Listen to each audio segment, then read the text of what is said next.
వీక్షకులకు స్వాగతం, నమస్కారం. వైఎస్ షర్మిలారెడ్డి గారు మాట్లాడుతూ, నా కొడుక్కి వైఎస్ రాజారెడ్డి అని నా తండ్రి వైఎస్ రాజశేఖర రెడ్డి పేరు పెట్టారని, సైతాన్ పేటీఎం కుక్కలో ఎంత మొరిగినా నా కొడుకు పేరు అదేనని, రాజకీయాల్లోకి వస్తాడని, ఒక్కొక్కడి అంతు చూస్తాడంటూ నిన్న షర్మిలారెడ్డి గారు మాట్లాడిన విషయాలని విశ్లేషించడానికి మనతో పాటు ఉన్నారు సోషల్ యాక్టివిస్ట్ శ్రీలీల గారు. వారిని అడిగి మరిన్ని విశేషాలు తెలుసుకునే ప్రయత్నం చేద్దాం. నమస్తే శ్రీలీల. నమస్తే అండి. షర్మిలారెడ్డి గారు డైరెక్ట్గానే వైఎస్ జగన్మోహన్ రెడ్డిని టార్గెట్ చేశారు. ఆమె టార్గెట్ చేయడం గల కారణం రాజారెడ్డిని విమర్శించడం. ఆయన పేరు వైఎస్ రాజారెడ్డి, ఇంటి పేరు ఏదైనా పక్కన పెట్టండి, ఇంటి పేరు ఉంది. వైఎస్ రాజశేఖర రెడ్డి గారు తన తండ్రి మీద ఉన్న అభిమానంతో మనవడకి, ఆయనకి 2 పిల్లలు కదా, కొడుకు కూతురు, ఇద్దరికి 4 పిల్లలు, 4లో 3 ఆడపిల్లలు, 1 పిల్లడు మగ పిల్లడు పుట్టాడు షర్మిలారెడ్డి గారికి. అతనికి తన తండ్రి పేరు పెట్టుకోవాలనే ఉద్దేశంతో వైఎస్ రాజారెడ్డిని చక్కగా పెట్టుకున్నాడు ఆయన. దాన్ని కూడా విమర్శిస్తూ జగన్మోహన్ రెడ్డి ఆమె అన్నట్టు జగన్మోహన్ రెడ్డి పేటీఎం కుక్కలో ఇష్టం వచ్చినట్టు ట్రోల్ చేస్తున్నాయి. ఆమె స్పందన కూడా అంతే గట్టిగా స్ట్రాంగ్ గా ఉంది. మీరు ఎట్లా చూస్తారు? ఇక్కడ 3 అమ్మాయిలు 1 అబ్బాయి అన్నాం కదా. జగన్మోహన్ రెడ్డి దగ్గరకు ఒక రోజు పాపను తీసుకుని వచ్చేవరో పేరు పెట్టమంటే దేవుడు అని పెట్టాడు. అట్లాగే వీళ్ళ కూతురులో ఎవరికో ఒకరికి రాజారెడ్డి అని పెట్టేది బాగుండేదేమో. ఈ ఆలోచన ఇంత తెలివిగా దేవుడు అని పేరు పెట్టినప్పుడు రాజశేఖర రెడ్డికి అంత ఆలోచన రాలా. మోపిల్లాడికి ఎందుకు పెట్టాలి, ఆడపిల్లకి ఎందుకు పెట్టకూడదు అని ఆలోచించలేకపోయినట్టున్నాడు. అదే ఇప్పుడు ఆయన దేవుడు అని పేరు పెట్టాడంటే ఆయన మానసిక స్థితి ఎలా ఉందో చూడండి. అవును, అంటే ఏమి గుర్తురాక ఏం పెట్టాలో తెలియక గౌకుని అది అనేసాడు ఆయన. అన్న వదిలిన బాణం బూమరాంగై మళ్ళీ అన్ననే గుచ్చుతుంది, మామూలుగా కాదు, ముళ్ళ కంపలాగా తగులుకుంది. ఒక్క బాణం కాదు, ఇప్పుడు 1000 బాణాలతో అంబుల పొడి అనమాట. అన్న వదిలిన బాణం బల్లుకమై తిరిగి వచ్చి గుచ్చుకుంటుందంట. జగన్మోహన్ రెడ్డి గారిని బాగా చెప్పారు మీరు. అలానే ఉంది ఇప్పుడు. ఎందుకంటే అసలు ఉక్కిరి విక్కిరి అయిపోతున్నాడు ఆ ముళ్ళ. ఇప్పుడు యేసుక్రీస్తుని సిలువేసినప్పుడు ఆయనకు శిక్షగా ముళ్ళ కిరీటం పెట్టారు. ఇప్పుడు జగన్మోహన్ రెడ్డి ఆ సింహాసనం మీద కూర్చోబెట్టింది, సీఎం అనే సింహాసనం. అది ఇప్పుడు ఎందుకు కూర్చున్నాను రా బాబు, ముళ్ళ కంచెలా గుచ్చుకుంటుంది. ఇప్పుడు నాకు ముళ్ళ కుర్చీలాగా ఉంది. ఇప్పుడు అతని పరిస్థితి ఏంటంటే దిగిపోయినా గుచ్చుకుంటుంది. అంటే ఆయన ఆ పరిస్థితి కల్పించుకోవడం కాదు. ఇప్పుడు ఆయన అక్రమంగా సంపాదించిన దాంట్లో ఆమె వాటా కోరట్లా, ఈ 5 ఏళ్లలో ఆయన దోచుకున్న దాంట్లో ఆమె వాటాడట్లా, తండ్రి పాలనలో సంపాదించిన దాంట్లో మాత్రం వాట అడుగుతుంది. అది తండ్రి ఇచ్చిన ఆస్తిని పంచమని అడుగుతా ఉంది. అది ఒకటి నొప్పి ఎందుకు ఈయనకి? అసలు జగన్మోహన్ రెడ్డికి ఏజ్ సరిపోయింది చెప్పండి. ఆ ఋషికొండ మొత్తాన్ని బోడిగుండు చేసేసి ఒక పెద్ద ప్యాలెస్ కట్టాడు.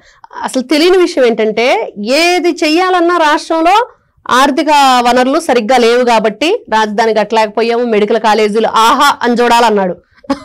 ఏంటో ఎవరికి అర్థం కాని పరిస్థితి. ఆహా అని చూడాలో, ఆహా ఇదేనా వీడు చేసిన ఏం లేదు అనుకొని చూడాలో తెలియని పరిస్థితి.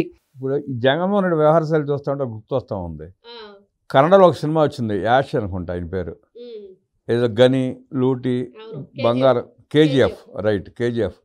దాంట్లో దోచుకున్న బంగారాన్ని అంతా తీసుకెళ్ళి ఒక షిప్లో వేసి ఆఖరికి మైండ్ చెడిపోయి ముంచేస్తాడు షిప్ని హీరో. అది క్లైమాక్స్. అలాగే జగన్మోహన్ రెడ్డి కూడా లక్షల కోట్లు దోచేసుకుని ఆఖరికి మతి ప్రేమించిందని ఇప్పుడే ప్రచారం జరుగుతూ ఉంది. శాంతం పిచ్చాడైపోయి ఏం చేయాలో తెలియక ఈ ఆస్తులు డాక్యుమెంట్ మొత్తం తీసుకెళ్లి సముద్రంలో పారేస్తాడేమో, ఏదైనా చేస్తాడు. అవును, అలానే ఉంది పరిస్థితి. తట్టుకోలేకపోతున్నాడు. అంటే దెబ్బ మీద దెబ్బ. ఒకవైపు చూస్తేనేమో వైనాట్ 175 అన్నానికి కనీసం ప్రతిపక్ష హోదా కూడా లేదు. అసెంబ్లీకి రారా బాబు మేమున్నాం అంటే నాకు నిన్న నవ్వొచ్చిందండి. బుర్కా వేసుకుని వస్తే బాగుంటుంది జగన్మోహన్ రెడ్డి అసెంబ్లీకి అని. ఎందుకంటే ఆయన ఎవరికి ఆయన మొహం కనపడదు కదా, చెప్తాడు నేనేనని. నాకు వాళ్ళ మొహం, వాళ్ళకి నా మొహం చూపించలేకపోతున్నాను, అందుకని బుర్కా వేసుకొని వచ్చానంటే బుర్కా వేసుకున్నా ఏమో వెళ్తున్నాడేమో ఎక్కడన్నది ఒక డౌట్. అంటే ప్రెస్ మీట్ పెట్టాడు కదా సమయంలో, అంటే ఇది కూడా రికార్డెడ్ ప్రెస్ మీట్ అనుకోండి, వెళ్ళొచ్చు. ఆయన అసలు ఏం చేస్తాడు, ఎప్పుడు ఎలా ప్రవర్తిస్తాడో ఎవరికి తెలియని విషయం. కానీ రాష్ట్రాన్ని లూటీ చేశారు వీళ్ళు. ఏది చేయాలన్నా ఆర్థిక పరిస్థితి అంతంత మాత్రంగానే ఉంది రాష్ట్రంలో 2019 నుంచి 24 వరకు చెప్పాడు. మరి ఆ ఋషికొండ ప్యాలెస్ కట్టడానికి కోట్ల రూపాయలు ఎక్కడి నుంచి వచ్చినాయి? రంగులు వేయటానికి 100 కోట్లు, తీయటానికి 100 కోట్లు ఎక్కడి నుంచి వచ్చినాయి? కోడిగుడ్డు నుంచి క్రికెట్ గారు దాకా నీ బొమ్మలు వేయించుకోవటానికి ఎక్కడి నుంచి వచ్చినాయి? దానికి మాత్రం కోట్లు వస్తున్నాయి. ప్రజలకు ఏదన్నా మంచి అసలు అది కాదండి. వాళ్ళ ఎమ్మెల్యేలు మాకు పెన్షన్లు సరిగ్గా లేవని ప్రజలు అడగటానికి వస్తే, మీకు రోడ్లు సరిగ్గా లేవని అడగటానికి వస్తే, మీకు పెన్షన్ డబ్బులు ఆపేస్తే రోడ్లు వేస్తాను ఒప్పుకుంటారని అడిగాడు. పెన్షన్ కావాలా అంతే. చచ్చినట్టు నోరు మూసుకొని వచ్చిన దారిన వెళ్ళిపోయారు. ఇది 10 లక్షల కోట్లు అప్పులు చేసి దోచేసుకుని అడిగాడు. వీళ్ళు మాట్లాడతారు ఇప్పుడు నారా చంద్రబాబు నాయుడు గారి గురించి, లోకేష్ గారి గురించి. ఇప్పుడు షర్మిల కొడుకు కూడా రాజకీయాల్లోకి వస్తున్నాడంటే నారా చంద్రబాబు నాయుడు చెప్పాడు, అందుకనే తీసుకొస్తున్నానని చెప్పి షర్మిల చెప్పినట్లుగా వీడియోలు మార్ఫింగ్ చేసి సోషల్ మీడియాలో పోస్టులు పెట్టారు. దానికి అదే చెప్తుంది షర్మిల గారు. చంద్రబాబు నాయుడు గారు చెప్తే షర్మిలారెడ్డి రాజారెడ్డిని రాజకీయాలకు తీసుకొస్తా ఉంది. నారా లోకేష్ గారు చెప్తే జగన్మోహన్ రెడ్డి తన ఎంపీల చేత ఉపరాష్ట్రపతి ఎన్నికల్లో ఉపరాష్ట్రపతి అభ్యర్థికి సిపి రాధాకృష్ణ గారికి ఓట్లు ఇప్పించాడు. అదెంత నిజం, ఇది అంత నిజం. బాబు గారు లోకేష్ గారు ఏది చెప్తే అదే ఆ కుటుంబం అనుసరిస్తుందా, అమలు చేస్తుంది అనుకోవాలా? అంతే. ఇప్పుడే చెప్పారు ఆవిడ నిన్న ప్రెస్ మీట్ లో. షర్మిల గారు అంటున్నారు సైతాన్ సైన్యం. ఈ సైతాన్ సైన్యం నిజంగా మంచి పేరు పెట్టారు. జగన్ కి సైతాన్ అని పేరు పెట్టింది ఆయన. సైతాను, ఆ సైతాన్ సైన్యం వాళ్ళంతా కూడా బాగుంది, పేరు కూడా చాలా బాగుంది. ఆ సైతాన్ సైన్యం అంతా కలిసి ఎంత కష్టపడుతుంటే వాళ్ళ కష్టాన్ని చూసినా నవ్వు వస్తుంది. ఎందుకు ఈ విధంగా ఫోటో మార్ఫింగ్లు? ఎవరు అవునన్నా కాదన్నా వైఎస్ రాజశేఖర రెడ్డి వారసుడు వైఎస్ రాజారెడ్డి.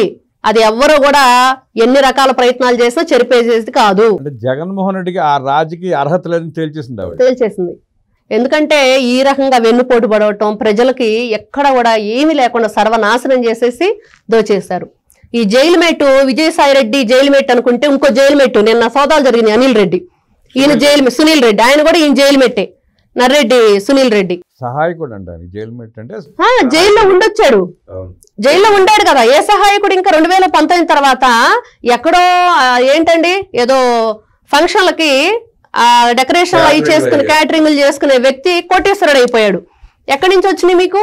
జగన్మోహన్ రెడ్డి ఆ ప్రెస్ మీట్ వింటుంటే నవ్వు వస్తుంది. గతంలో ఒకసారి ఇంటర్వ్యూ ఇచ్చాడండి. నీకెందుకు ఇచ్చారు ప్రజలు ఓటేసి?